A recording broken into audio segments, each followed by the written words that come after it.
भगवान श्री कृष्ण कहते हैं, अहंकार मत कर किसी को कुछ देकर।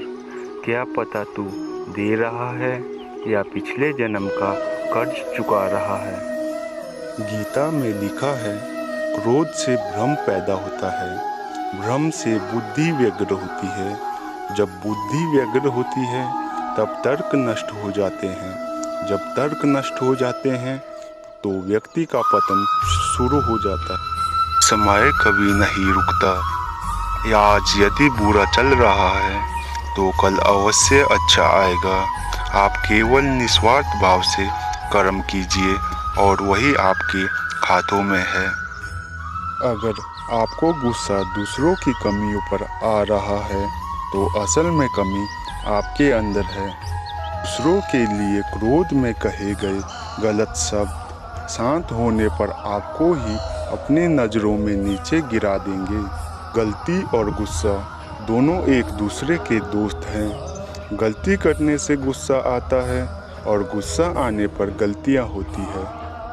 आपके प्यार की कदर कोई पराया भी करेगा, लेकिन आपके गुस्से की कदर केवल अपने ही करेंगे। क्रोध में शब्दों का चुनाव ऐसा होना चाहिए कि कल जब आपका गुस्सा उतरे तो खुद की नज़रों में शर्मिंदा ना होना पड़े। गुस्से में बोले गए कुछ कड़वे शब्द हमेशा पुराने रिश्तों के बीच की मिठास को ख़त्म कर देते हैं।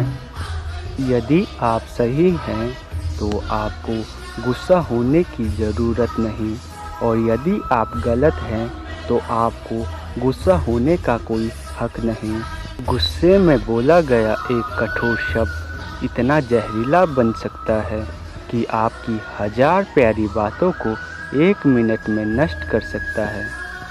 क्रोध से इंसान न केवल अपना जीवन खराब करता है बल्कि लोगों के दिलों को भी भारी ठेस पहुंचाता है। जो मन की तकलीफ़ों को नहीं बता पाता उसे ही क्रोध सबसे अधिक आता है।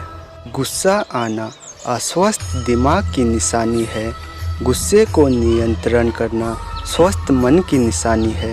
एक गुस्सा करने वाला व्यक्ति कभी किसी को उसकी गलती का एहसास नहीं करा सकता, क्योंकि वह गुस्सा करके खुद बहुत बड़ी गलती कर रहा होता है।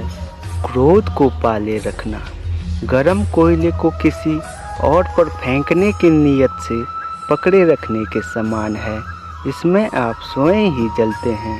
क्रोध आपको छोटा बनाता है, जबकि क्षमा आपको आगे बढ़ने के लिए मजबूर करती है। माचिस किसी दूसरी चीज़ को जलाने से पहले खुद को जलाती है। गुस्सा भी एक माचिस की तरह है। यह दूसरों को बर्बाद करने से पहले खुद को बर्बाद करता है। अहंकार करने से इंसान की प्रतिष्ठा, वंश, वैभव तीनों ही समाप्त हो जाती है। तुम अपने क्रोध के लिए धन नहीं पाओगे, तुम अपने क्रोध के द्वारा धन पाओगे। यह सही है कि इंसान को गुस्सा नहीं करना चाहिए, पर जो इंसान अधिक गुस्सा करता है प्यार भी उतना ही अधिक करता है, क्योंकि लाल रंग खतरे की निशान है, परंतु प्यार का भी निशान है। खोलते हुए पानी में जिस तरह प्रतिबिंब नहीं देखा जा सकता, वैसे ही क्रोध की स्थिति में भी सत्य को नहीं देखा जा सकता। कोई भी मनुष्य हमारे साथ बुरा कर रहा है तो उसे करने दो, यह उसका कर्म है और समय उसके कर्म का फल उसे ज़रूर देगा। लेकिन हमें कभी भी किसी के साथ बुरा नहीं करना चाहिए, क्योंकि यह हमारा धर्म है। अपने गुस्से से किसी को अपने वश में कर लेना गर्व की बात नहीं है, अपितु गुस्से को अपने वश में कर लेना गर्व की बात है। दोस्तों, मैं आपको एक छोटी सी कहानी के माध्यम से बताने की कोशिश करूँगा कि हम अपने जीवन में किस तरह से क्रोध को नियंत्रित कर सकते हैं। एक समय की बात है, एक गांव में एक लड़का था। वह बहुत ही गुस्सैल था।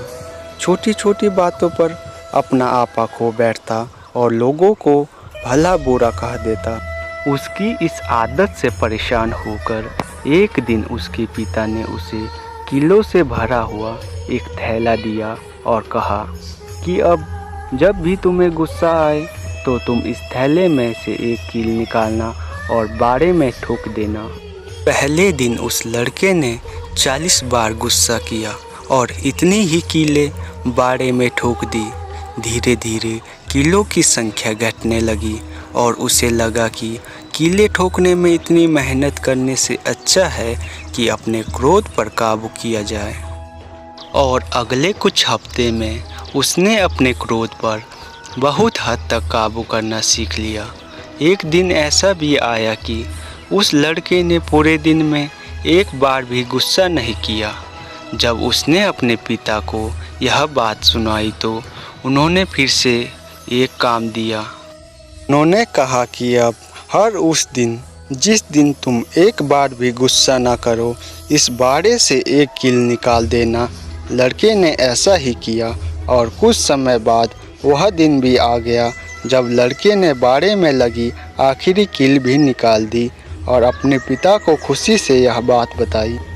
तब पिताजी उसका हाथ पकड़कर उस बाड़े के पास ले गए और बोले, बेटे तुमने बहुत अच्छा काम किया है, लेकिन क्या तुम बाड़े में लगे हुए छेद को देख पा रहे हो?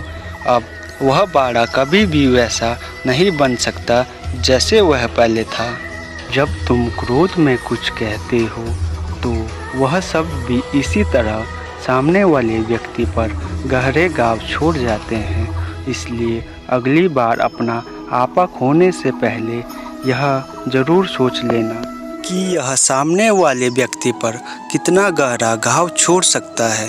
हो सकता है कि उस समय गुस्सा आपको जायज़ लगे, लेकिन यह भी हो सकता है कि बाद में आपको अत्यधिक पश्चाताप के बाद भी सुकून ना मिले।